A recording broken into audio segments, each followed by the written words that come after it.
അസാഠ്യ പാഠ്യേതര രംഗത്തെ മികവിൽ ഇന്ത്യയിലെ 3000-ലധികം സ്കൂളുകളോടൊപ്പം Padmashree central school Enath powered by Lead School Mumbai.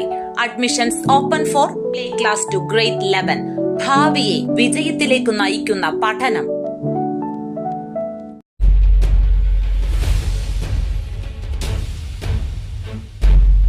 വയോധികയെ ആക്രമിച്ച് മാനഭംഗപ്പെടുത്താൻ ശ്രമിച്ച പ്രതി റിമാൻഡിൽ.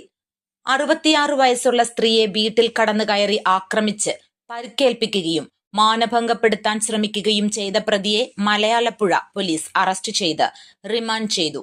പത്തനംതിട്ട മുസ്ലിയാർ കോളേജിന് സമീപം മയിലാടുപാറ എന്ന സ്ഥലത്ത് പാറയ്ക്കൽ വീട്ടിൽ 55-കാരൻ പ്രസാദാണ് പിടിയിലായത്. ഏപ്രിൽ 27-ന് രാത്രിയിലായിരുന്നു കേസിനാസ്പദമായ സംഭവം ഉണ്ടായത്.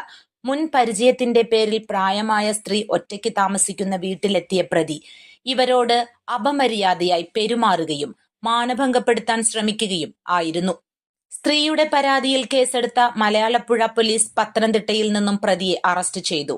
ഈ കേസിലെ പ്രതി പ്രസാദ് കൊലപാതക കേസിലും 5ഓളം മോഷണ കേസിലും ഉൾപ്പെടെ 8ഓളം കേസുകളിൽ പ്രതിയാണെന്ന് പോലീസ് പറഞ്ഞു.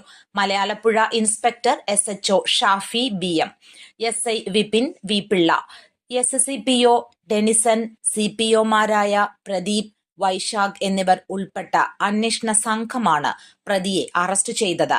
കോടതിയിൽ ഹാജരാക്കിയ പ്രതിയെ റിമാൻഡ് ചെയ്തു. News bureau, Pathanamthitta.